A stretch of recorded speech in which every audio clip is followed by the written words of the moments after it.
এই যে সমস্যা গেলেন, আমার ছেলে থাকলে আমাকে দেখাশোনা করতো, আমার বুক খালি করে আমার ছেলে দুনিয়া থেকে চলে গেল। আমার একটা ছেলে থুয়ে গেল, কত শখের ছেলে, চোখে দেখলো না কো। আমার সমস্যা দেখার মতন কেউ নাই কো। আমার অসুখ বিসুখ, আমার দুইটা ছেলে রিক্সা চালিয়ে ভাত খাওয়াতে দিন যায় না, চলে না কো। আমাকে এই ছেলে টাইনতো, দেখতো।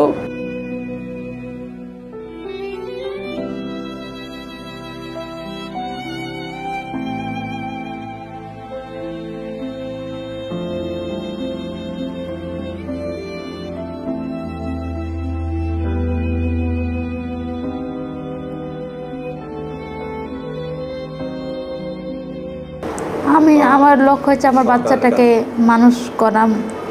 আমার হাজব্যান্ডের অনেক ইচ্ছা ছিল। সরকার, আমার হাজব্যান্ড যেহেতু মারা গেছে, এই জন্য সরকার জন্য তো আমি চাই যে আমার বাচ্চাটার, আমার পরিবারটা যেন সরকার দায়িত্ব নেয়।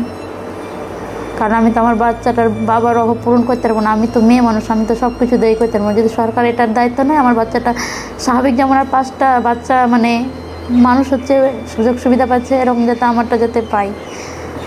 আমি সরকারের কাছে এটাই মানে বলতে চাই।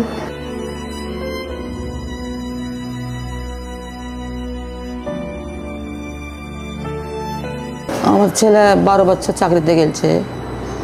20 জুলাই মাগরিবের নামাজের পরে আমার ছেলে ফোন দিয়েছে আমাকে, দিয়ে আমি ফোনটা রিসিভ করতে পারি, বাইরে ছিলাম। দিয়ে এসে দেখছি আমার ছেলের নাম্বার, ছেলেকে কল দিয়েছি, তো ছেলে আর মোবাইল ধরতে পারেনি, খারাপ হয়ে গেছে কি এখন মারা গেছে বলতে পারবো না। তারপরে কিছুক্ষণ পর আমার বউ ফোন দিচ্ছে, আম্মা আপনি কিছু শুনলেন? আমি না, আপনার বেটাকে পায়ে গুলি লেগেছে। দিয়ে আমি আল্লাহর কাছে খুব কাঁদছি। দিয়ে কিছুক্ষণ পরে মেডিকেল থেকে ফোন দিচ্ছে, যে আপনাদের মিনারুল গুলি খেয়েছে। তো আপনি মিথ্যা কথা বলছেন, আমার এই বেটার বউ বলছে না, তাহলে দেন তো মিনারুলকে। আপনাদের মিনারুল এই জগৎ আর নাই। তারপর আর সমন দিয়ে এসে তখন সঠিক খবর জানালো যে হ্যাঁ মারা গেছে। লাস্টটা তখন আর সমন দিয়েছে মেডিকেল থেকে, মেডিকেলে এসে ওই দেখেনি মোবাইলের সিরিয়াল গিলানকে, এসব নাম্বারগুলো ওই খুলে দিয়েছে, লক গিলানকে। বলছে ভাইয়া আমার তো আর বাজবো না আমি, তো আমার নাম্বারগুলো দেখালেন, বাড়িতে একটার পর একটা ফোন দেবেন, কেউ না কেউ ধরবে। তারপরে তখন আমার লাশটা ভাই কাটাছেড়া করেন না, আমার লাশটা একটু ভালোভাবে পৌঁছে দেন। কিংবা তারা দেশের ওই গ্রামের ছেলেপিলে যারা ভর্তি করেছে, তখন আর সম্বন্ধে আসতে পেরেছিল না, দূরের রাস্তা আসতে দেরি হয়েছে 1 ঘন্টা। বিয়ে করেছিল 8 বছর হলো, বিয়ে করে 8 বছর পরে মেলা ওষুধ পানি খেয়ে বাচ্চারা পেটে এসেছিল। দিয়ে বাচ্চাকে 7 মাসের পেটে থেকে গেছিল। বেটা শুনেও গেছে, আল্ট্রাসাউন্ড করেছে, দিয়ে শুনেছে আমার ছেলে হবে। 5টার সময়তে একটা আমি টিভিতে নিউজ দেখতে পাই যে 2 দিন ছুটি বাড়ানো হয়েছে। সে খবরটা তাকে আমি দিব, সেজন্য তাকে আমি ফোন দিয়েছিলাম। তখন আনুমানিক 5টা, 5:30 থেকে 5:45 বাজে ফোন দিলাম। তো আমাকে একজন ফোন ধরলো। ফোন ধরার পর বলতেছে যে কে আপনি সাব্বির? তো আমি বলতে চাচ্ছি যে জি। তো বললো যে আপনি কে? তো বলতেছে যে আমি মিনারুলের ভাই বলছিলাম। তো বলতেছে যে আপনি কে বলতেছেন? তো বলতেছে যে আমি যে বলি আপনি কাকে ফোন দিচ্ছেন এটা আপনাকে বুঝে নিতে হবে। তো আমি বললাম যে কী হয়েছে বলেন।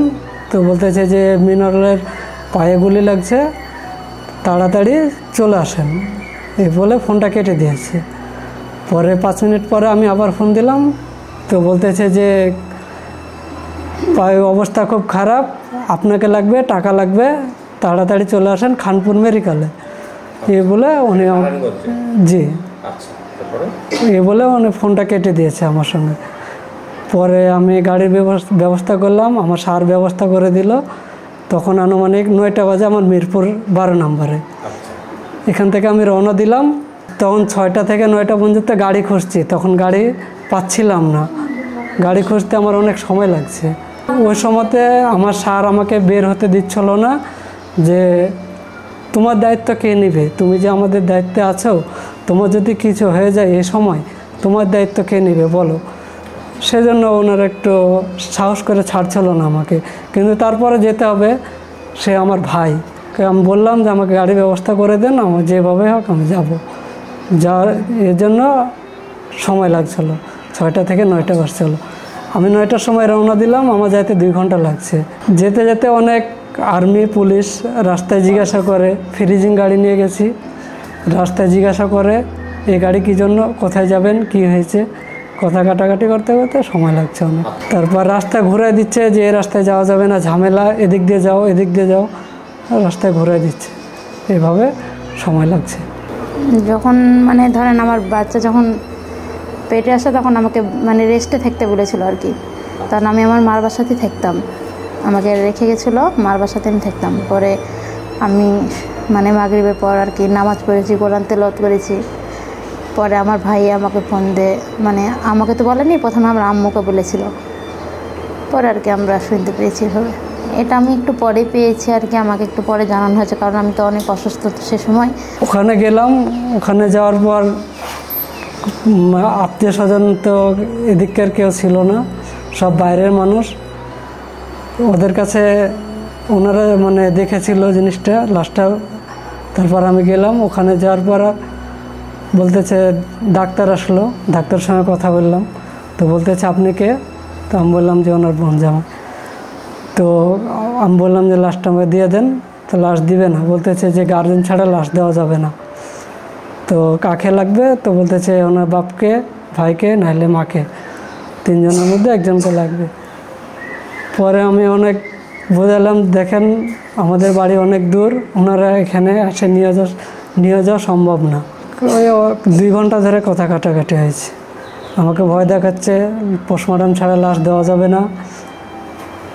যখন 12টা বাজে তখন আমাকে বলতেছে যে এখন চলে যান, আপনি কী জন্য বসে আছেন 1 ঘন্টা পরে? তো আমি লাশ না নিয়ে তো আমি যাব না। তো বলতেছে যে বললাম না আপনাকে যে লাশ দিব না।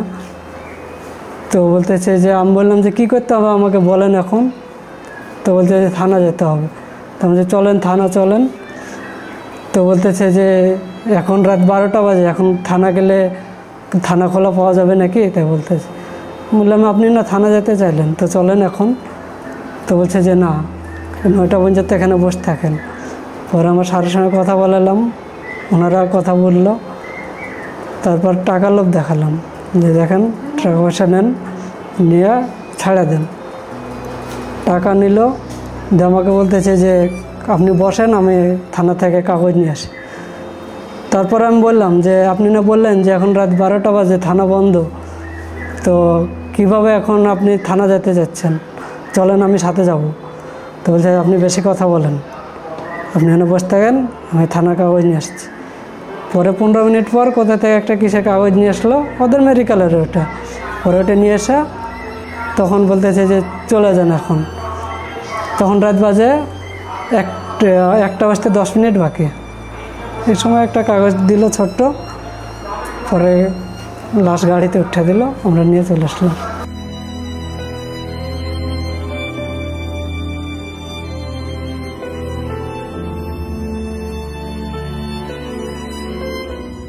আমি চাই আমার হাজব্যান্ডকে যাদের নির্দেশে যারা মেরে ফেলেছে তাদের বিচার চাই, এই তো আর কি, তাদের যেন বিচার করা হয় এইতে।